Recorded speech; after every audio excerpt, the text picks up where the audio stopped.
And then I went, but I always went back to the temple where the nuns were, because they had taught me how to sit, and they had provided the venue and the occasion to sit regularly in long hours. And one day I went up from the Philippines, and I went to the former my friend Hidama-san. Many of you met her, the Buddhist nun who was here last summer visiting me. And she said, "Oh, Elaine-san, we've got to go." She said, "Our teacher died, the woman Roshi." And she said, "Well, you've got to go and chant some sutras at her grave." So I said, fine. So I was supposed to meet her at 2:30 in some place in North Kyoto. And I got there at 2:30, and she didn't get there till 3:30, and she apologized. And she said, "Well, I wanted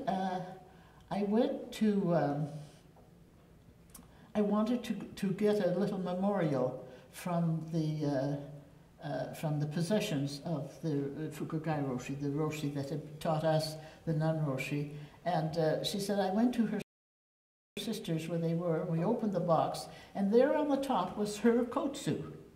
And she said, "That's most unusual. That should have been cremated with her, because she left no successor. She was never able to bring anybody through all those koans. But you had left our little group and gone, and you went through all of that, and you're a teacher now." And she said, when I saw that, and she said, I phoned our council and many of the Buddhist nuns, and they said, "Let's give that to Elaine.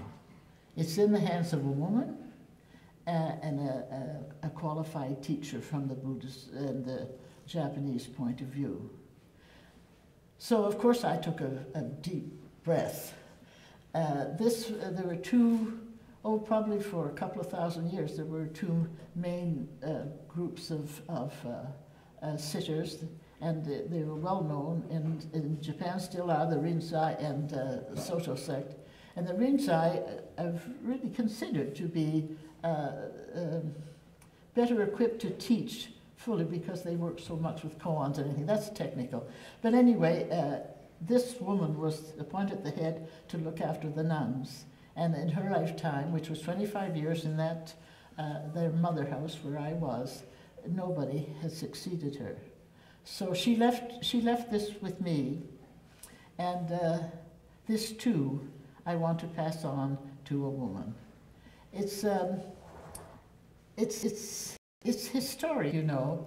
We know that we're passing through a time when the East is coming to the West, when we're living through a period of interreligious dialogue.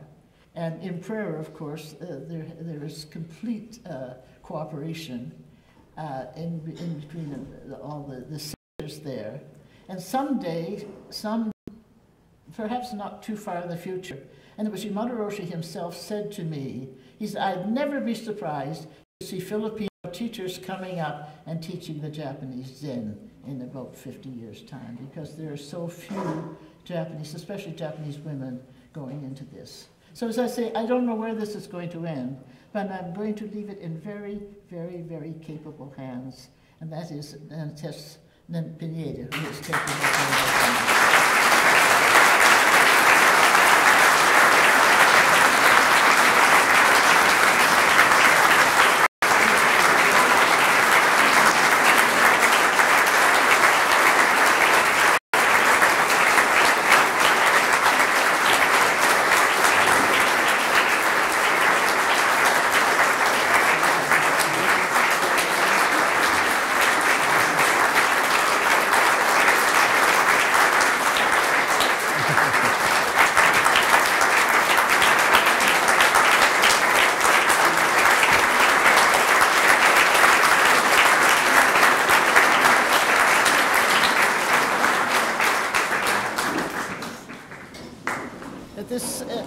At this same retreat, I was telling you, the one Zen joke comes up. There always is a Zen joke, you know.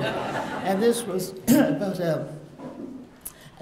one of the monks asking the teacher, you know, about getting into this great experience of enlightenment and what it was going to do to his, and when was he going to enter nirvana and all that. And it said the Zen teacher looked at him and said, "Are you still alive?" And he said, "Yes." Well, then he said, "You still got lots of work to do." So that's how I feel. Thank you very much.